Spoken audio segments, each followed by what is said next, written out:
গাছের বাকল খোদাই করে লেখা বিভিন্ন বর্ণমালা।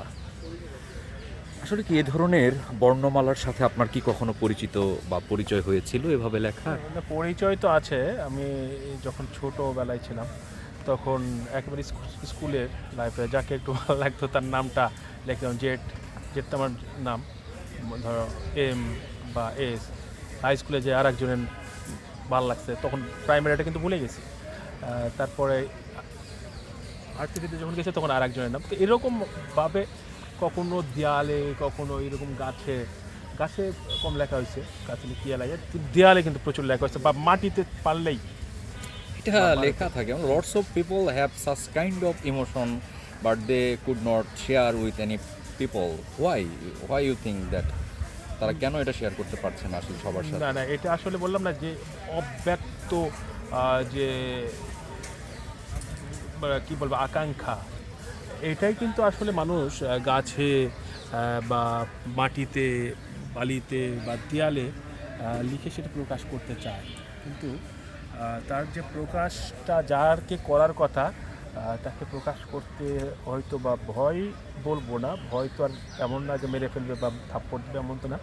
দ্বিধাটা যে যদি অ্যাকসেপ্ট না করে, অ্যাকসেপ্ট না করাটাই স্বাভাবিক। ওই বয়সে অ্যাকসেপ্ট খুব কম করা হয়, তো এই জন্য হয়তো বা বলা হয়ে ওঠে না।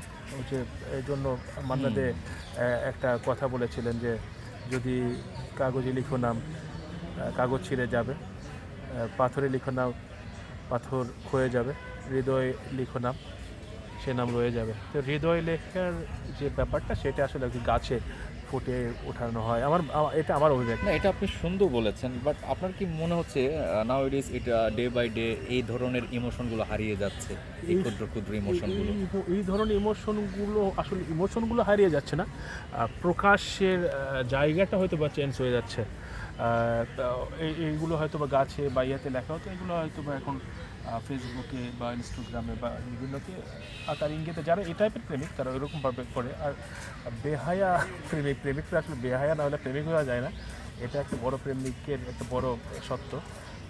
যারা মুখে বলতে পারে তারা এখনও বলতে পারে, তারা হয়তো আগেও বলতে পারতো। তবে যারা বলতে পারে তাদের প্রেমটা হয়ে ওঠে, হৃদয়ে লিখতে হয় না। বাহ, খুবই সুন্দর। আসলে একটা কেমন যেন অনুভূতি কাজ করতো সে সময়, এই লেখাটা লিখতে পেরে নিজেকে সফল মনে হতো, বা মনের ভিতরে একটা সুপ্ত আনন্দ কাজ করতো ঘুমানোর সময়। অমুক জায়গার অমুক দেয়ালে আমি জে প্লাস এস বা এস প্লাস জে বা জে প্লাস কিউ এবিসিডি লিখেছি। একদম এই ফিলটা কি এখন এই জেনারেশন পাচ্ছে?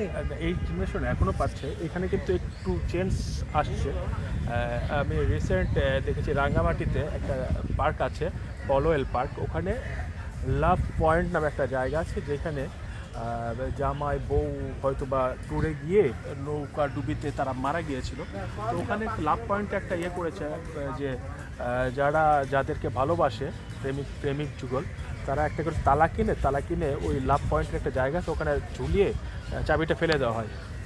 এটা কিন্তু নতুন ট্রেন্ড। এটা আমি বিদেশে হয়তো বা দেখে থাকবেন, বাংলাদেশে নতুন ট্রেন্ড। তো এখনও কিন্তু এই ব্যাপারগুলো আছে, যে বা যাকে ভালোবাসা, আর সেই ভালোবাসার জন্য অমর হয়, সেই জন্য কিন্তু এটা করা। ধন্যবাদ আপনাকে। ধন্যবাদ।